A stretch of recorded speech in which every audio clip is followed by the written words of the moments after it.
کیا ایک شخص کے دو جنازے ہو سکتے ہیں؟ پہلا مسئلہ تو یہ سمجھ لیں کہ تکرار نماز جنازہ یہ جائز نہیں ہے یعنی ایک جنازہ ہوا اور اس کے بعد پھر دوسرا جنازہ کیا جائے۔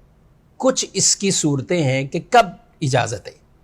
دیکھیں جو ولی ہوتا ہے یعنی میت کا ولی، مثال کے طور پہ والد فوت ہوا، اب بیٹے اس کے جو قرابت رشتے میں اولیاء جنہیں کہا جاتا ہے تو بیٹے، اب بیٹوں میں سے کسی نے نہیں پڑھا اور عام دوسرے لوگوں نے پڑھ لیا، اب نماز جنازہ کہیں کسی اور نے پڑھ لی، نہ ان کی اجازت سے نہ ان سے پوچھا گیا، اپنے طور پہ پڑھ لیا، تو یہ بیٹے حق رکھتے ہیں یہ نماز جنازہ پڑھنے۔ تو اب انہوں نے پڑھا تو یہ تکرار نماز جنازہ نہیں کہلائے گا، اب یہ اولیاء کا حق تھا، یہ پڑھ لیا۔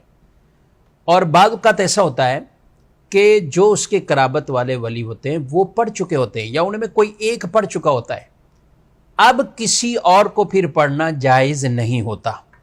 یہ عموماً ایسا ہوتا ہے بڑے شہروں میں کسی کا انتقال ہو تو ایک جنازہ وہاں ہوتا ہے، پھر میت جب ان کے گاؤں دیہات یا جہاں بھی ان کا گھر ہے وہاں اس علاقے میں جب پہنچتی تو وہاں اہل علاقہ کہتے ہیں کہ ہم بھی پڑھیں گے، تو پھر یوں دو جنازے ہوتے ہیں۔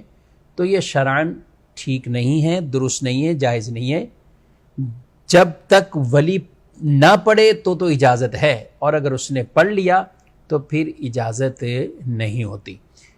عام لوگوں نے ولی کی اجازت کے بغیر پڑھ لیا، اپنے طور پہ پڑھ لیا تو ٹھیک ہے، پھر ان کو اجازت ہے، لیکن ایسا ہمارے یہاں عموماً نہیں ہوتا۔ بڑے شہر میں بھی کوئی بیٹا ساتھ ہے، دوسرے ہیں تو وہ بھی پڑھ لیتے ہیں اور پھر وہاں جا کر بھی پڑھ رہے ہوتے ہیں۔ تو اس صورت میں ہونا یہ چاہیے کہ نہ تو ان کی اجازت سے کسی نے پڑھا ہو اور نہ انہوں نے خود ساتھ پڑھا ہے، اب کسی اور نے دوسروں نے پڑھ لیا، پھر یہ میت لے کے اپنے علاقے جاتے ہیں تو یہ وہاں پہ پڑھ لیتے ہیں، تو اس کی بہرحال اجازت ہے ورنہ اجازت نہیں ہے۔